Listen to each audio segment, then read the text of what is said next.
This is the time of year when we try to infuse light into every corner of our lives, right? We've all strung the Christmas lights on our trees and on our banisters, and we've probably put a few extra candles out on our mantles.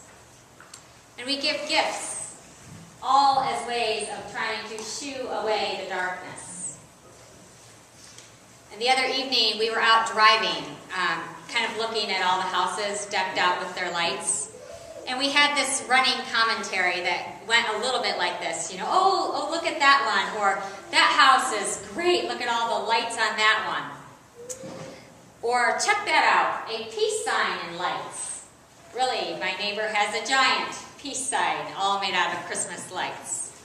And a bit into it, Jackson, my middle son, says to us, sometimes it's just too much, you know?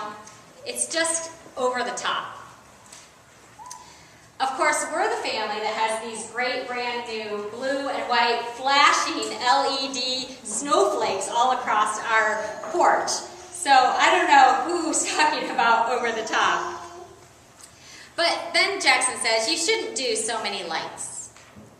Unless you're actually going to put a light up Jesus in your yard too.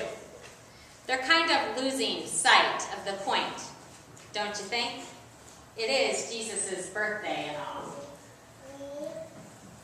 Well, as much as I love gazing at all those twinkling Christmas lights, we're going to have to get out from behind those Christmas lights in order to see the true light.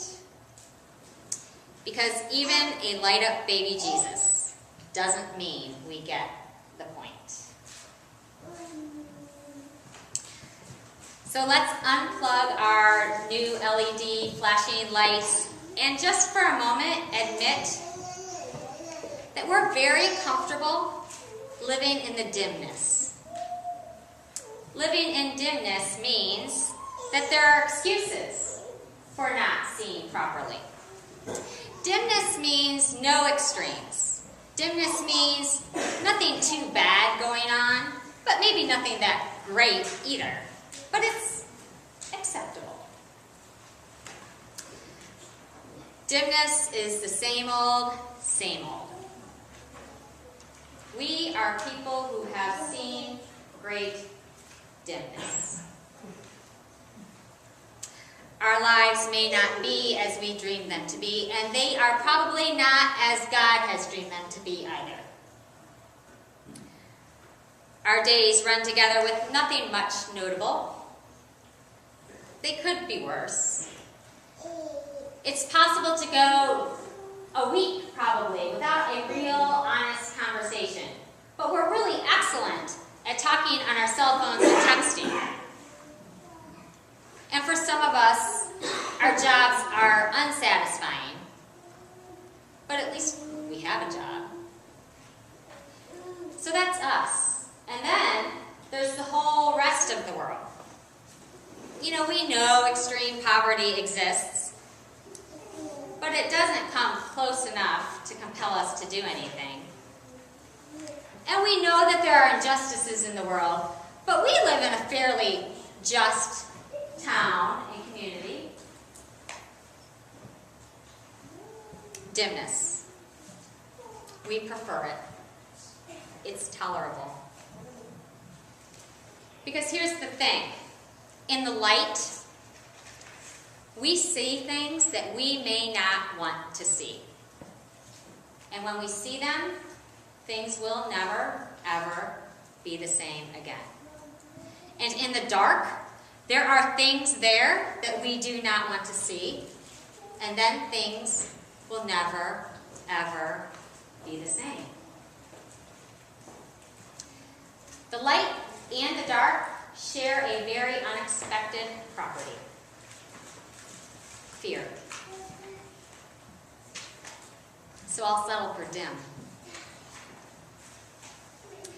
Plus, we've gone through the build-up to Christmas Day enough times that we know come January, it's probably going to be the same again, so why bother? We tried for a bit especially this time of year, to ignore that voice in our head that says the light of Christmas is only temporary. But it's a pretty powerful voice. So rather than be disappointed again, we stay right where we are. We can't quite seem to get to this promised light. So about now, I feel as if I should apologize to you all if this is not the Christmas Eve sermon you came to hear. But if you hold on for just a bit longer, there's another shocking property that light and dark also have in common. God. There is a lie that must be dismissed, and that lie is that darkness is apart from God. We envision darkness as bad, as the end, as death. But the truth of the matter is, darkness can be the beginning just as much as light. It's more what God and we do with those places than the actual geography of them. Because in the darkness of Mary's womb, salvation was conceived. In the darkness of extreme slavery, deliverance was birthed. In the darkness of the tomb, life was restored. In all the isolated crevices of the world, God resides.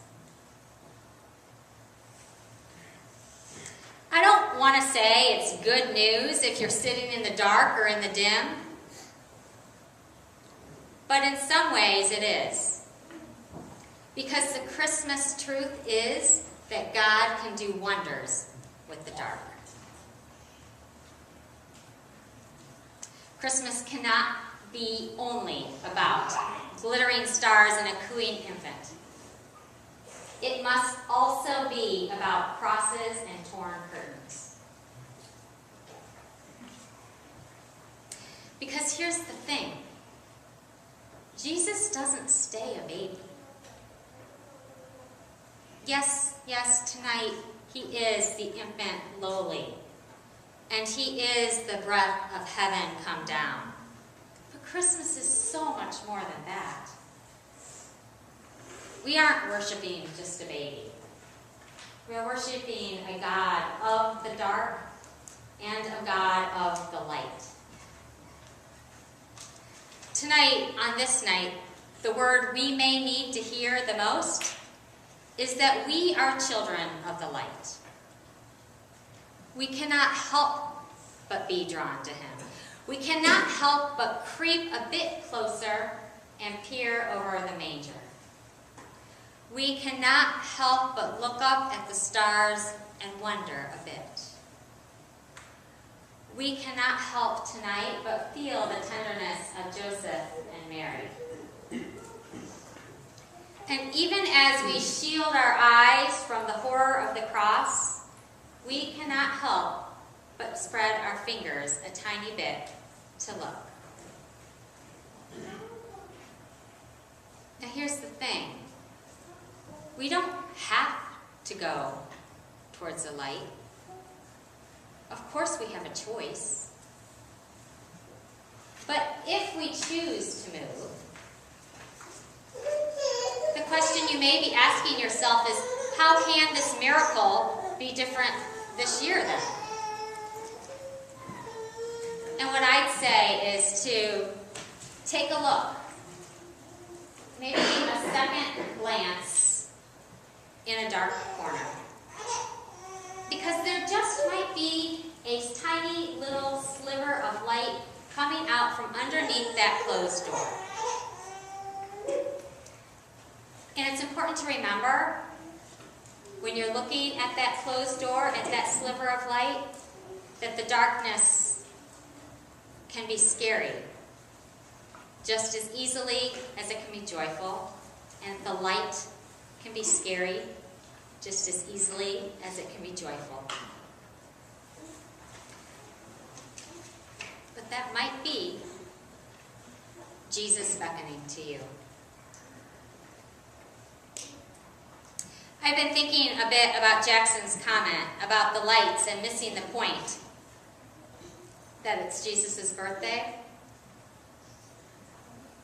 Well, it is Jesus' birthday, but in some very real ways, if we choose to inch closer to Jesus, it's our birthday too. And I know all you parents are thinking, great, another reason for a gift. But if Jesus is born not only to us, but in us, then we have a share in his birthday. Jesus wasn't born into the darkness to be the single light in this world, but as a way of giving new life so that many, many lights are born. Because when he's born in us, something stronger and braver is born to face the dark. Something gladder and kinder to dispel the dimness. And something holy. Something of the light comes to live and breathe in us. This is Christmas. The day probably more than any other, when we're willing to maybe believe in a miracle. So let him be born in you. That's your gift this year. And it is most certainly over the top. Thanks be to God.